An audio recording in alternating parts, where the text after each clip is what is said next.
Salut et bienvenue dans cette vidéo où nous allons aborder les bases du CSS. Le CSS Cascading Style Sheet est le langage qui va permettre de mettre en forme et styliser votre site web. Donc soyons clairs, là c'est un très gros morceau, car le CSS en fait est un langage très complexe qui comporte énormément de propriétés et il est bien entendu utopique de tout savoir comme ça du premier coup. Je vais donc vous expliquer les éléments essentiels à connaître et vous apprendre à éplucher la doc pour vous débrouiller tout seul et en savoir plus. Allez, c'est parti! Alors, nous avons vu dans une précédente vidéo le HTML. Donc en fait, le CSS est indissociable du HTML. C'est-à-dire que, hop, on va aller voir notre code HTML qu'on avait fait, qui était ici. Et vous voyez que j'avais mis un petit style ici. Bah justement, là, c'est une balise style qui va styliser les éléments. Et vous voyez également que j'avais mis une balise style directement dans une balise HTML pour pouvoir mettre des propriétés et pouvoir mettre en forme certains éléments, comme notamment un petit padding ici, un petit espace, une bordure, etc. Il existe deux manières d'interagir avec le HTML, ce qu'on appelle des sélecteurs. On a la possibilité de mettre, bon là on va par exemple refaire une div avec notre texte à styliser et on la ferme. Donc balise ouvrante, balise fermante. Hop. Donc vous allez ici mettre un attribut, hop, on va faire un espace et vous avez la possibilité de mettre un sélecteur ID d'identifiant. Donc on met ID est égal double guillemets, et on va voir le deuxième, hop, qui est beaucoup plus utilisé, qui est le class, c'est LA2S, égal, toujours le égal, double guillemets. Ici on va mettre identifiant 1 par exemple, et ici identifiant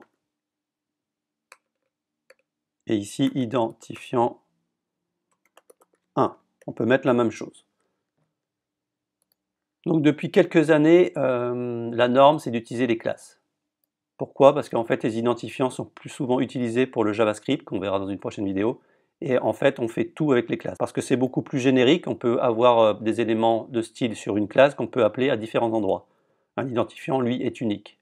Alors ici vous voyez qu'on a nos attributs, et il existe trois manières de faire du CSS, d'écrire du CSS. On a directement, comme on l'a vu ici, dans la balise, donc c'est la manière sale, qu'on ne fait plus depuis un moment, mais je vous montre comment faire. Donc on va écrire style, égal, toujours la même syntaxe, double guillemets, et ici on va mettre, par exemple, color qu'on appelle une propriété, et ensuite la valeur.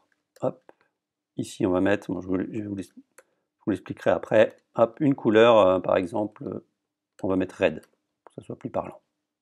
Et un point virgule pour terminer notre propriété. Et on enregistre. Ce qui fait que maintenant, hop, on a notre texte à styliser en rouge. Donc il existe cette manière-là, très peu utilisée. Il existe également la possibilité de faire ceci. Vous pouvez utiliser la balise style, donc c'est vraiment une balise HTML, qu'on va mettre dans la balise head. Vous voyez qu'ici on a une balise head ouvrante, et ici une fermante. On va par exemple se mettre ici, peu importe où vous vous mettez, il faut que ça soit à l'intérieur de la balise head. Et là vous allez mettre comme en HTML, le chevron, style, fermeture du chevron, fermeture de la balise style, et ici vous allez mettre vos propriétés. Donc là, on va pouvoir choper la classe ou l'identifiant. Pour choper un identifiant, c'est très simple, il suffit de mettre un dièse, comme ceci. Identifiant et le nom du sélecteur. Donc la syntaxe, ici c'est identifiant, le nom du sélecteur, et ensuite on va mettre accolade ouvrante, accolade fermante. C'est comme ça qu'on va écrire du CSS. Et ici on va mettre nos propriétés. Donc là on va mettre la même chose, color red. Color. Donc on met la propriété, on met deux petits points, et ensuite la valeur. Ici on met un identifiant parce que ça va être une couleur hexadécimale, et on met par exemple, hop, ça c'est le rouge en couleur hexadécimale. Si vous voulez mettre une couleur comme ça en anglais, vous ne mettez pas la couleur hexadécimale, vous mettez red. Hop. Et si on enlève ça,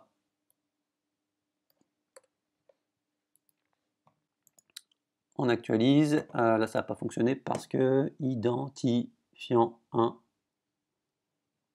Et voilà, j'ai fait une petite bêtise. Identifiant 1.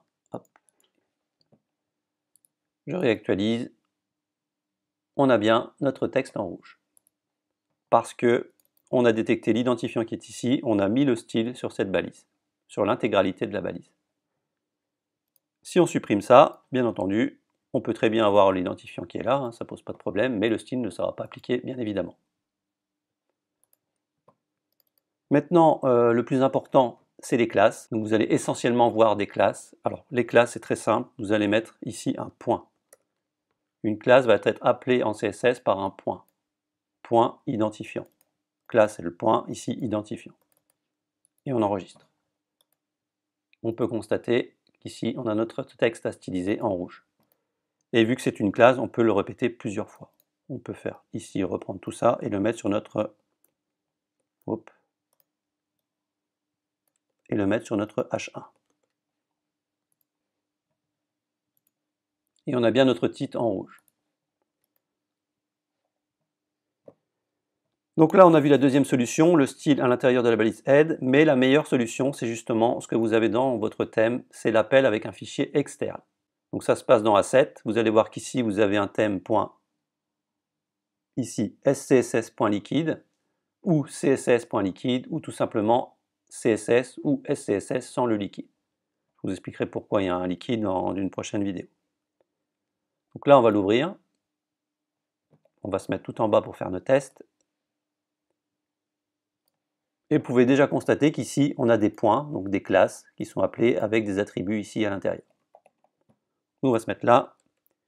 Alors, très important pour écrire un commentaire dans un fichier CSS, c'est très simple. Vous allez faire des slash comme ça, double slash, ou mieux, étoile, slash. Et ici, vous allez mettre début de notre code de test. Voilà. Et on enregistre. Vous pouvez faire CTRL S, hein, c'est beaucoup plus pratique et rapide. Donc nous, ce qu'on va faire, c'est qu'ici, on va mettre notre classe, identifiant 1. Donc bien sûr, il faut le nommer judicieusement.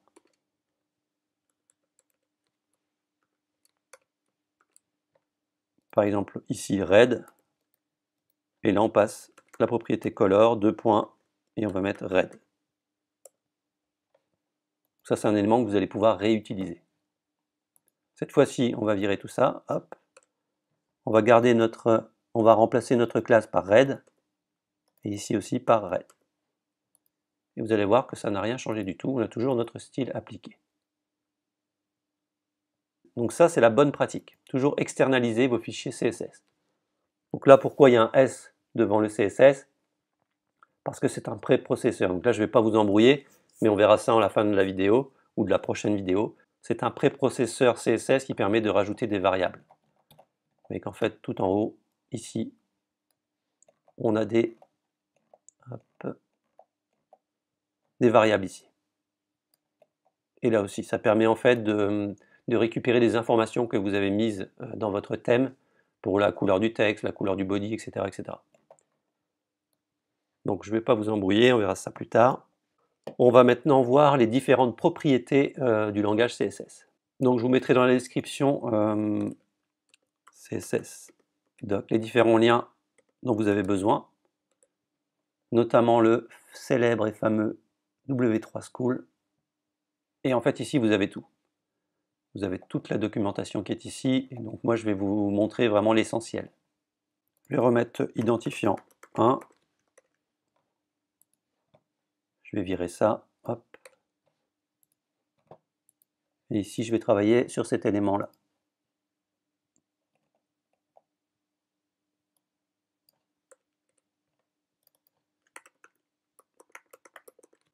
Donc là j'enregistre, et on va travailler sur cet élément. On va dans un premier temps parler de l'élément display. Donc l'élément display, ça permet de gérer la façon dont les éléments vont être affichés, en ligne, en bloc, en flex, etc. On va écrire display, toujours les deux petits points, et la valeur. Donc il existe display inline, donc en ligne. Hop, je vais mettre identifiant tout simple.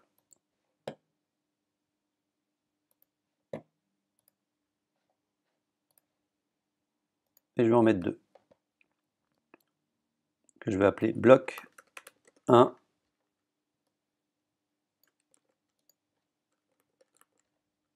bloc 2 et bloc 3. J'actualise et vous voyez que nos blocs sont côte à côte parce qu'ils sont en ligne, inline.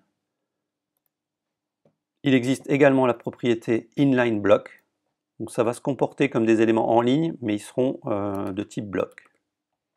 En quoi c'est important? Ça ne va rien changer pour vous, mais il y aura la possibilité en fait de mettre des tailles et de pouvoir mettre des espaces, etc. Parce que les éléments en ligne sont très très limités. Et ensuite le display bloc qu'on voit très très souvent. Hop, sur vos conteneurs, etc. On actualise et on voit que cette fois, ça s'est mis à la ligne parce que les éléments sont de type bloc.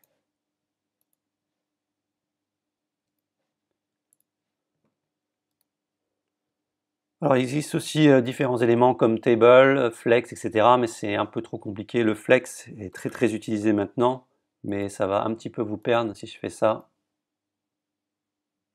Les éléments vont pouvoir être flexibles à l'intérieur. Vous voyez que là ça n'a rien changé.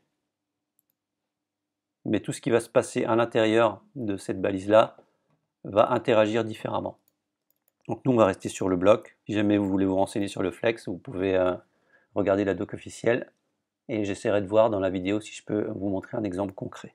Donc justement, maintenant qu'on est sur la balise bloc, on va parler du float.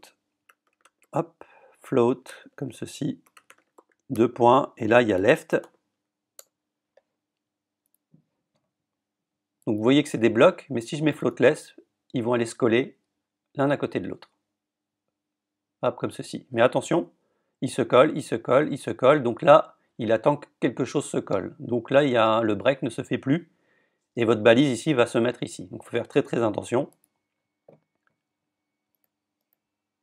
Généralement, on va mettre ça à l'intérieur d'un bloc sans float, comme ça va breaker. Si par exemple ici, je mets une div qui englobe tout ça, hop.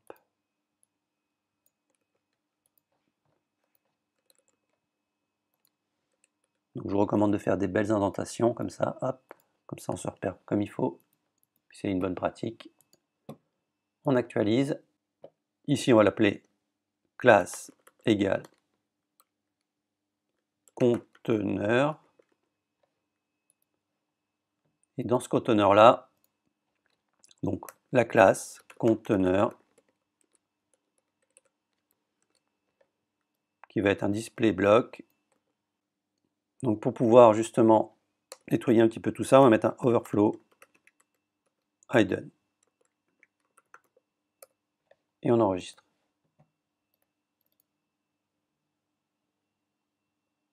Vous voyez que maintenant, le H1 est bien passé à la ligne parce que vous voyez que ceci contient l'intégralité de nos éléments qui sont ici en float. Alors si on ne met rien,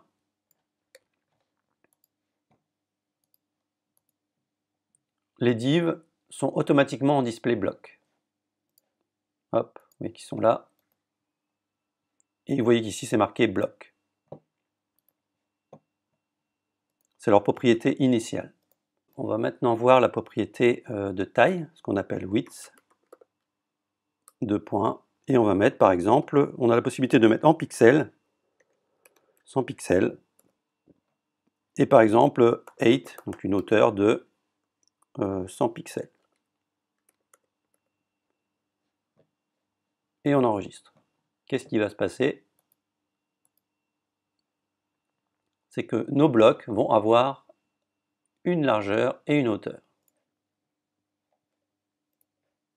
Comme ceci. Donc c'est bien, mais attention parce que lorsqu'on va redimensionner, on va avoir un petit souci ici. On n'aura plus la mise en forme parce qu'il n'y a pas assez d'espace pour mettre 100 pixels, 100 pixels, 100 pixels. Donc il faut toujours faire attention, on reste possible web design, de tout ce qui est affichage des supports tablettes et mobiles.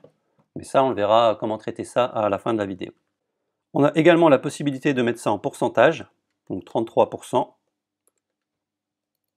Ici, on va rester sur du 100 en hauteur, et à ce moment-là, ça va prendre 99% de l'espace, donc quasiment 100. Et cette fois-ci, on a bien nos éléments qui sont comme ça. On a également la possibilité de mettre des tailles maximales, max width. Là, c'est un peu plus complexe, mais c'est intéressant si jamais vous avez beaucoup de texte et que vous ne voulez pas mettre une valeur en width comme ça, vous pouvez dire bah, ça sera maximum tant de largeur. Et également le minimum width, le minimum height, j'espère que je ne vous perds pas trop, et le maximum height bien entendu. On va voir maintenant l'alignement des textes. Donc on peut faire un texte tiré à ligne, 2 points. Là, on est sur left par défaut. On peut faire center, enregistrer, et on va voir que 2 éléments vont être centrés par rapport à leur conteneur identifiant.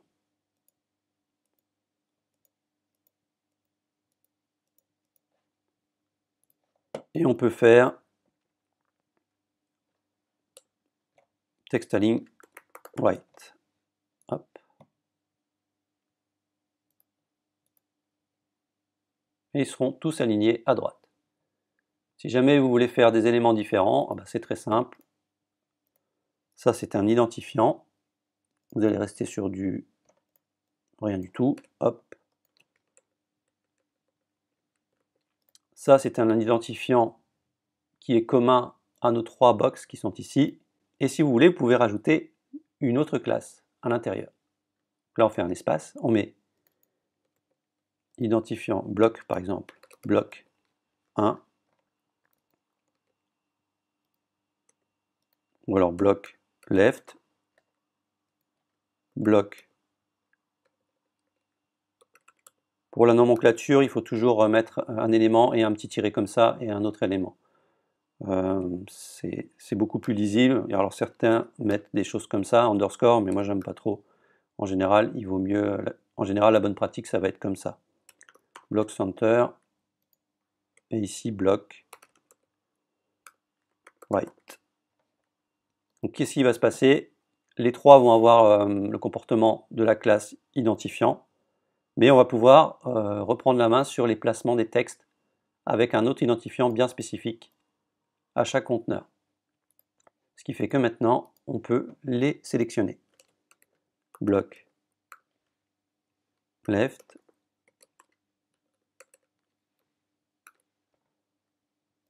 on va mettre un texte à ligne left, mais ça on n'aura pas besoin parce que techniquement c'est déjà à gauche.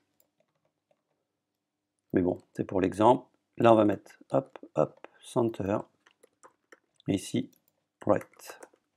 Texte à ligne à droite, ici center. Et on enregistre. Vous voyez qu'il y a toujours le petit point virgule pour terminer une propriété. On actualise et on a bien notre texte qui est ici à gauche, ici il est centré et ici il est aligné à droite. C'est typiquement comme ça qu'on fait un header de site internet. Ok, maintenant qu'on a vu tout ça, au niveau des displays, on va avoir les margins et les paddings. Donc là, on peut très bien se remettre ici sur notre conteneur et mettre un padding, 2 points, et ici vous avez 4 valeurs. C'est haut, droite, bas, gauche, comme le sens des aiguilles d'une montre. Ici on va mettre par exemple 10 pixels, donc c'est toujours en pixels, ou en d'autres valeurs, mais là ça va être trop compliqué. Donc on va rester sur du pixel, 20 pixels, 30 pixels, et ici 5 pixels par exemple.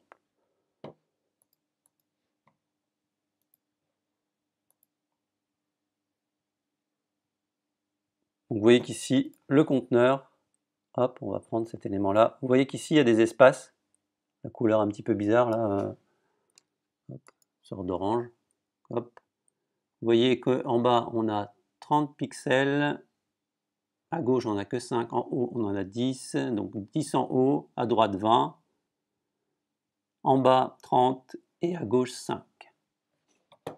Donc bien sûr, les conteneurs, ils sont en 33%, mais de la valeur restante par rapport au padding.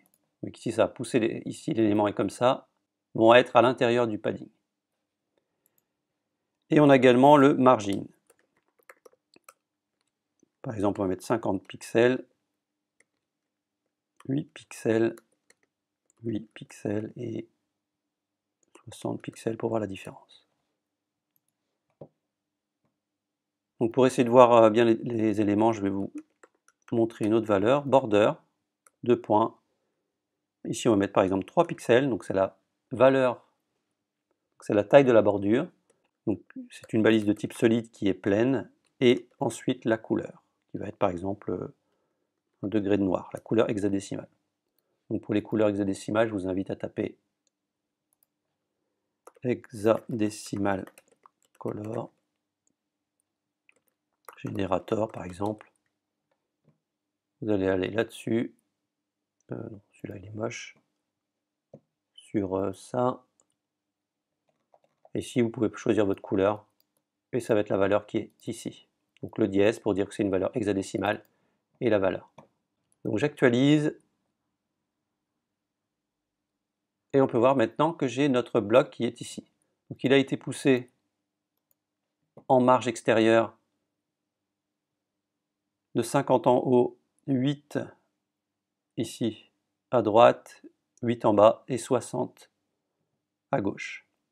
Vous pouvez bien entendu reprendre la main ici, par exemple margin, vous pouvez juste définir que ça sera tiré top, 2 points, 50 pixels. Et à ce moment-là, on n'aurait pas besoin de mettre les autres valeurs. Donc il y aura left, right, bottom pour le bas, left, right, top, bottom et left. Hop. Et là, vous voyez que ça va pousser au-dessus. Pour la balise border, on peut très bien ici mettre par exemple un dashed. Donc là, je vous invite à regarder la documentation sur border CSS. Et là, ça fera des petits tirets ici.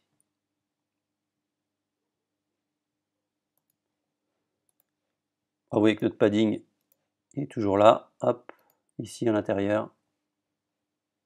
Et vous pouvez très bien mettre, par exemple ici, vous dites, bah, je veux une valeur commune. Et mettre seulement une valeur, ça va prendre partout. En haut, à droite, en bas et à gauche. Hop, on aura un beau padding de 15 pixels partout. On peut également mettre les paddings et les margins justement à l'intérieur des identifiants, si vous voulez, des contenus qui sont ici.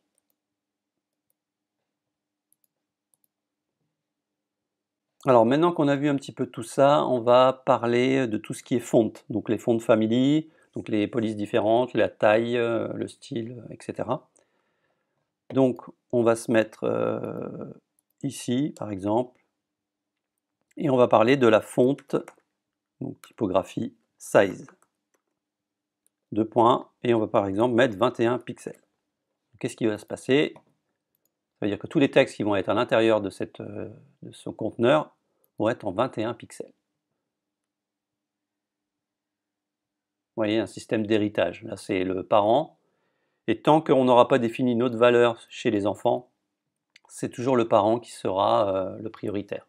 Vous voyez que si, par exemple, ici, je surcharge, je mets que sur cet élément, le bloc left, par exemple, je veux qu'on ait une taille de 61 pixels. À ce moment-là, ici, il sera très très gros. Et ici, ça gardera les valeurs du parent. On a la possibilité de faire un font weight, par exemple en 300, je crois que c'est ça de base.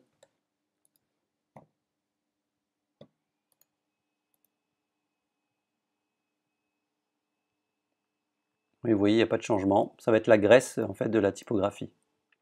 On peut se mettre en 600.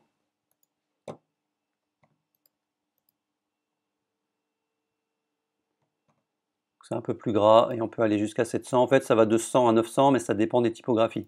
Si vous voulez vraiment avoir un gras tout de suite, bah, vous pouvez utiliser les valeurs bold. Donc ça va être hop, en gras. Comme ceci. Si vous voulez une valeur normale, vous mettez normal, tout simplement. On a également la possibilité de faire une font style, donc on peut très bien faire en italique. Il n'y aura que ça vraiment d'intéressant. Bon, je vois pas trop l'intérêt parce que vous pouvez le faire avec une balise HTML, qui est la balise I. Donc là, ça va être en italique. Hop. Mais vous pouvez très bien mettre ici. Vous voyez qu'ici on est là, on a le texte, on va mettre I. Et on va fermer avec la balise fermante I. Hop, comme ceci. Et là, on enregistre. Donc, du coup, sur cet élément-là précis, ça va être en italique, mais pas sur les autres. On va maintenant voir la font family. Donc, c'est la typographie. Donc là, on va faire un font family, la famille de la police. Hop, et on va mettre, là, vous allez taper font family. Et là, vous avez des fonts standards que vous pouvez utiliser. Alors, il y a les fonts un petit peu originales, mais ça, j'en parlerai plus tard. Mais font family standard, ce qu'on appelle web safe. Donc, vous êtes sûr que ça va s'afficher pareil partout, donc c'est très important. On a la Georgia, bon, celles-là sont un peu nulles, vous voyez ce que ça donne. Généralement, on a Arial, Helvetica, sans sérif, Tahoma qui est pas mal, Trébuchet, Verdana, Geneva aussi qui est pas mal, et vous pouvez les essayer. Je mets par exemple Arial.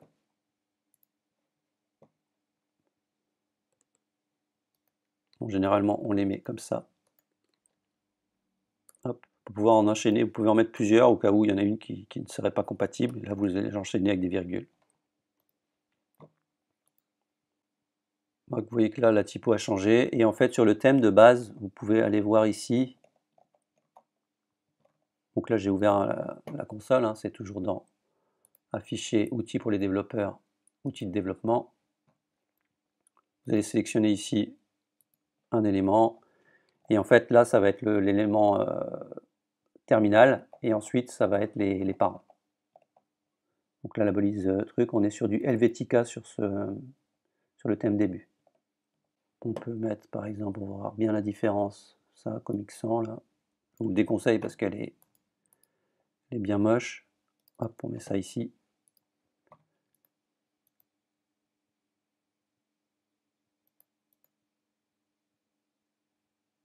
Et vous voyez qu'on a une typo différente.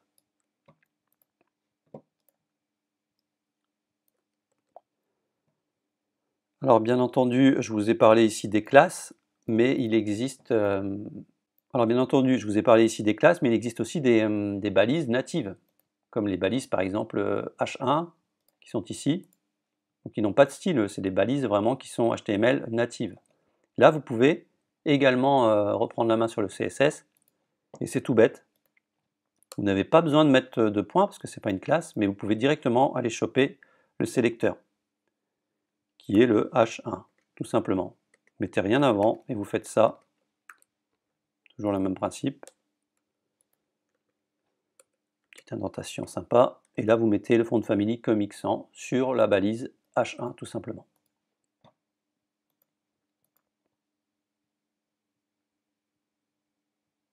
Vous voyez qu'ici, le H1 a pris la mise en forme de la typo. Pareil pour les paragraphes, mais si vous faites ça sur le H1, les paragraphes, ça va être présent sur tous vos paragraphes, et sur tous vos H1, H2, sur tous les UL. Pareil, vous pouvez cibler le UL, le OL, la balise image, etc. etc. Donc maintenant, quelque chose aussi d'important, c'est le color. Donc la balise color qu'on avait vu, hein, vite fait. On colore avec des valeurs hexadécimales. Donc là, par exemple, on va se mettre ici, on va mettre un vert comme ça, tout dégueu, hop. Et on va mettre color, donc c'est une couleur hexadécimale, et ensuite on met la valeur. Toujours un point virgule. N'oubliez surtout pas les points virgules ici, parce que si vous en oubliez un là, ces propriétés-là ne vont pas être prises en compte. Ça va être la cata. Donc on se met comme ça, on actualise. et on a bien nos textes qui sont en vert. Avec le color, bah, c'est tout bête, ça va être assez simple, hein. Il suffit juste de connaître un petit peu l'anglais. Background, donc c'est le fond, 2 points, et ici on va mettre par exemple cette couleur-là. Et notre couleur, bah, moi je le sais, mais si F ça va être blanc. Donc là, il va y avoir un fond vert avec un texte en blanc. Hop, comme ceci. On est d'accord, c'est bien moche. Je vais enlever ma bordure.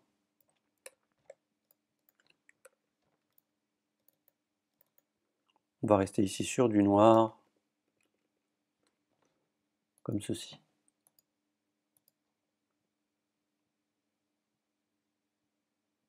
Voilà.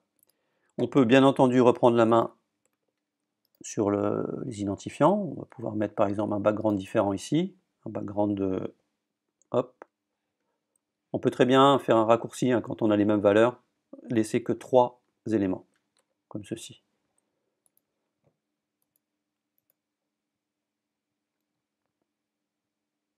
Et à ce moment-là, on va avoir l'intérieur ici des blocs,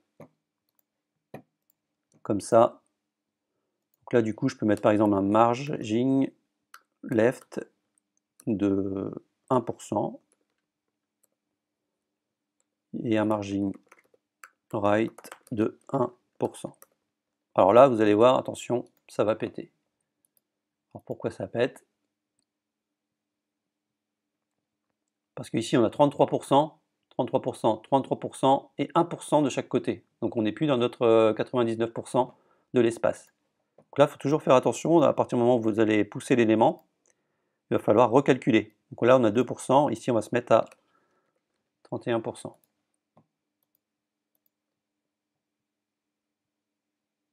Hop, j'actualise. Et là, ça passe. Vous voyez qu'ici, on a notre marge qui s'est mis en couleurs différentes. Ici aussi. Et ici aussi. Bien sûr, en responsive, ça va être la cata. Vous voyez que ça garde les propriétés, mais on verra bientôt comment faire un petit break là-dessus.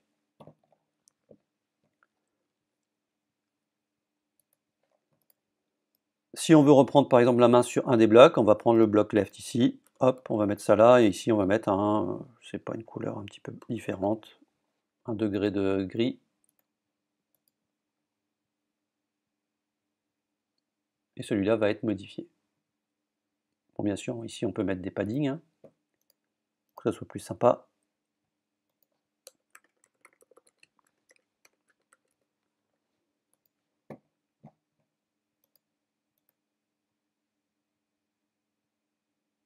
Hop, voilà. Un padding ici, ici, ici, ici, et c'est plutôt pas mal. Alors là, c'est vraiment les choses les plus importantes. Je vous invite à aller voir ici un petit peu tout ce qui se fait au niveau du CSS. Notamment, par exemple, ici, vous allez rechercher dans les propriétés. On a le align content, on a des animations. Je vous montrerai aussi peut-être plus tard. Les backgrounds, on peut mettre par exemple des backgrounds images aussi. Donc ici, on a un background image, donc on peut faire ça. Alors ici, j'ai une image. Hop. Vous voyez qu'ici, j'ai une URL. Vous allez chercher votre URL ici dans paramètres. Vous mettez une image ici dans fichier, télécharger. Moi j'ai une image, vous prenez ça ici, hop, CTRL-C. On va ici mettre un background image, 2 points. On va chercher une URL. Bon là, c'est une syntaxe particulière. Parenthèse, double guillemets, et à l'intérieur, on va mettre l'URL. Avec le point virgule à la fin. Ce qui fait que maintenant, on va avoir un fond image. Ou pas. Ah si, c'est bon. Donc là, vous voyez qu'on a l'intégralité de l'image, mais par rapport au haut et gauche. On n'a que ça en fait. Donc il y a la possibilité, bien entendu, de voir toutes ces valeurs-là. Ma grande image, origine, position, repeat, size. Donc la taille du background, si c'est répété ou pas, etc., etc. On peut faire ici par exemple un center et encore un center. Ça va être aligné en haut et en haut par rapport au haut et au bas, et ici aligné par rapport à gauche et à droite. Donc là, hop, j'actualise. Alors pourquoi j'ai fait une bêtise? Ah oui, c'est normal. Parce que vous voyez qu'ici j'ai mis que ça va être un background image et je n'attends pas d'autres valeurs. Pour pouvoir mettre plusieurs valeurs là-dedans, vous dites simplement je veux que ce soit un background et je mets les propriétés et les valeurs plutôt à l'intérieur de tout ça. Donc là ça devient un peu complexe, mais vous voyez que là ça va fonctionner. Hop, on a bien l'élément centré, il est plus au niveau du centre, il est plus à ce niveau-là. Bien sûr, on aurait très bien pu faire background image, pas s'embêter ici. Et pour vous, ça sera plus simple de faire background position. Deux points, et là, ça va vous mettre center, center, point virgule. Et là, ça fera exactement la même chose. Voilà. Alors parfois, vous allez voir des valeurs un petit peu bizarres. Vous analysez un petit peu votre fichier CSS. Vous voyez qu'ici, on a des pseudo-classes ici. Ou par exemple, regardez s'il y a un over. Voilà, 2 points over, 2 points focus. En fait, les deux points, dès qu'il y a 2 points, ça va mettre une pseudo-classe. Le hover, ça va être l'élément qui va se passer, enfin l'événement qui va se passer au survol de votre div. On va donner un exemple concret. Par exemple, sur un lien, je ne sais pas si j'ai un lien, vous voyez qu'ici, le texte change un petit peu. Et on a notre petit doigt qui apparaît. Ça, c'est un élément over. Ça survole un élément et on a un style différent sur l'élément survolé. Du coup, nous, par exemple, sur le conteneur, sur ça, par exemple, tous les identifiants, on va remettre la même chose, identifiant, hop, accolade ouvrante, accolade fermante, et ici, on va mettre 2 points, over. Donc au survol de l'identifiant, il va se passer quelque chose. Et là, on peut changer ce qu'on veut. Background, on va le passer en gris, 1 degré de gris. Ce qui fait que maintenant, hop, vous voyez que hop, quand on survole l'identifiant ici, le conteneur, ah bah, ça change de couleur au survol. On peut très bien faire ça aussi sur le texte. Comme ça.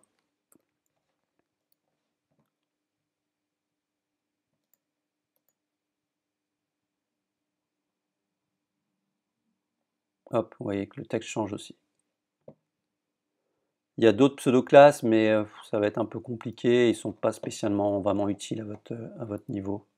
Alors maintenant qu'on a vu un petit peu tout ça, je vais vous parler du mobile, différents supports. Vous voyez qu'ici, il n'y a pas assez d'éléments. Si on met du texte, hop, on va faire un lorem ipsum, hop, ipsum là, on va prendre du texte fictif, tout ça, hop. On va se mettre ici.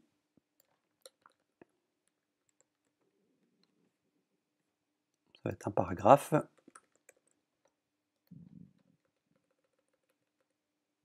La fermeture du paragraphe. Hop. Et on met notre div ici. On va prendre la ligne. Hop.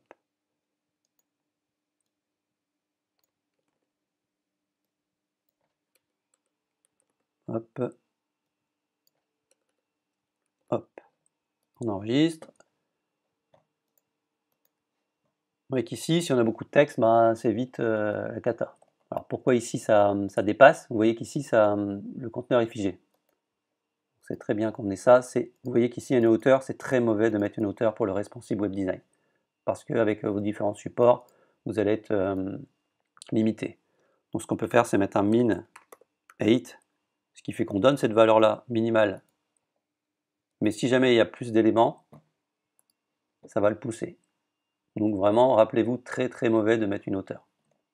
Donc là, on est bon.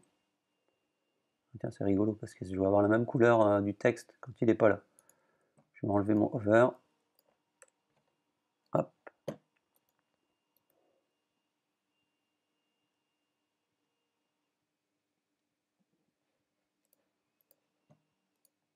Ouais, le texte est de la même couleur que le fond que j'avais mis, c'est pas malin.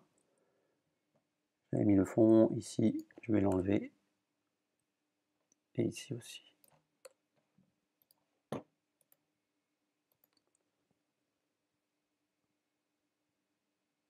Voilà, bon voilà, j'aurais quand même dû mettre un fond du coup.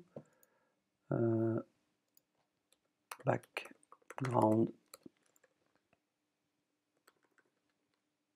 Comme ceci.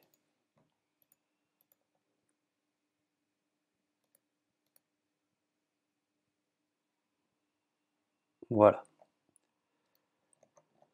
Donc vous dites, ok c'est bien, mais sur mobile c'est une catastrophe, je veux que ça soit, je veux qu'il y ait des blocs à la queue leu. Hop. Donc là c'est très simple, on a ce qu'on appelle les media queries. Vous allez sûrement en voir ici dans votre thème, media queries. Vous voyez qu'ils sont comme ça avec des variables ici, mais c'est un peu compliqué, parce que là c'est le SAS. On va t'appeler media queries, on va t'appeler media queries CSS sur Google.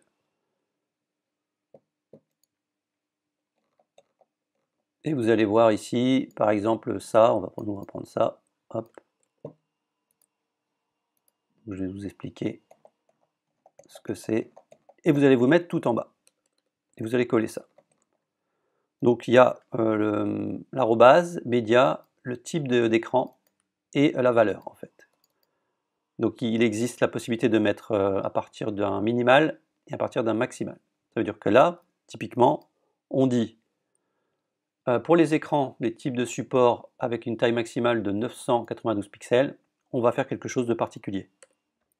On va par exemple mettre on va laisser background color blue, c'est un bon exemple. Donc vous voyez que là, hop, je suis sur PC, enfin sur Mac, je vais réduire la fenêtre et à partir de 992 pixels, on va passer en fond bleu. Hop, vous voyez. Donc c'est très intéressant parce qu'on va pouvoir définir des éléments et des tailles différentes par rapport au support. Hop. Ce qu'on appelle les breakpoints, les éléments de cassure pour savoir si on passe sur une tablette, un mobile, etc. Breakpoint CSS.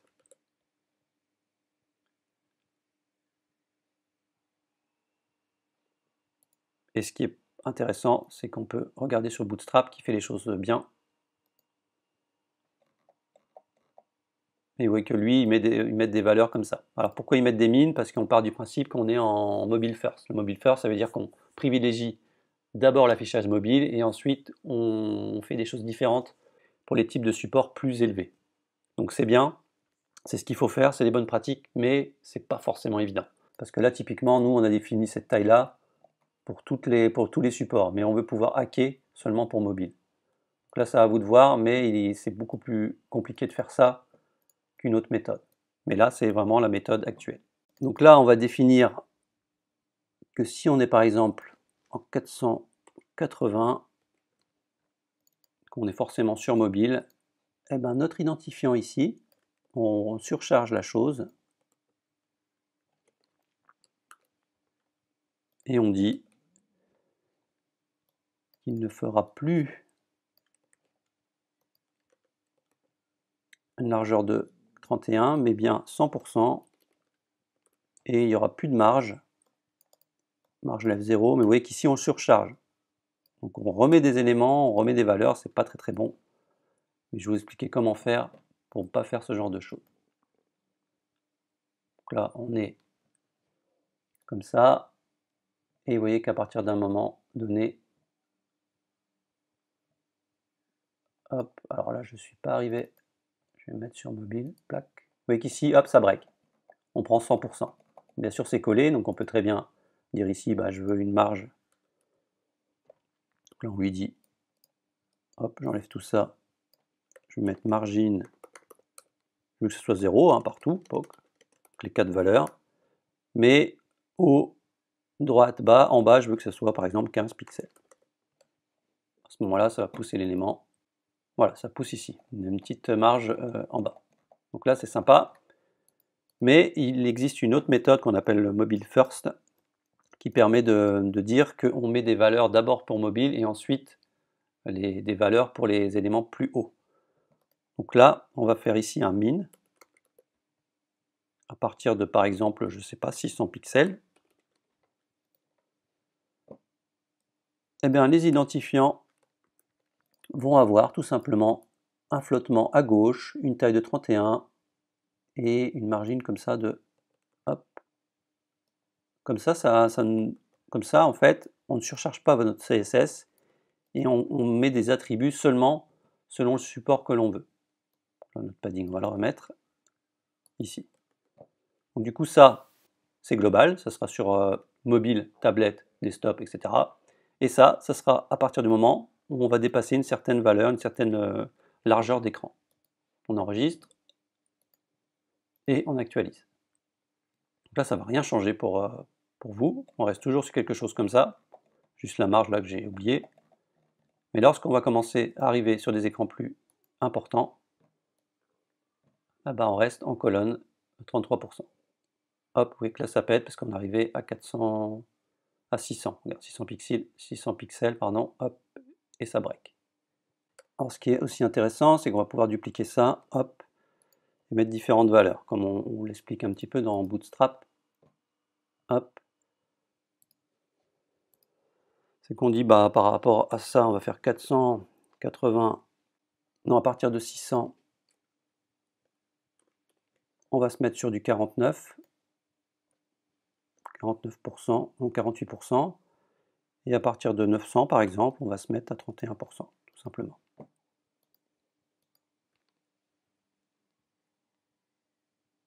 Donc là, on est sur du 33. Ici, on va passer en 48, puisqu'on est arrivé à 900 pixels. Hop. Et après, on va repasser un par un, parce qu'on est arrivé à 482 pixels ici de largeur. Ce qui fait qu'en fait, quand on teste ici, et qu'on passe par exemple ici en iPad, hop, on voit qu'on est sur du 49. Parce que là, vous voyez les breakpoints ici. Et c'est ces valeurs-là qui sont importantes de prendre en compte. L'iPhone est à 375. Vous voyez que Bootstrap, vous tapez Bootstrap breakpoint et vous allez voir un petit peu ce que lui définit. C'est des valeurs pas mal. Là, ça va être pour les téléphones, là, ça va être pour les tablettes, etc. Là, ça va être pour certains petits écrans, et ça sera pour les écrans normaux. Voilà, j'espère que cette vidéo vous a plu, c'est un gros morceau, et n'oubliez pas de vous abonner à la chaîne, de mettre un petit pouce bleu et d'activer la cloche. À bientôt.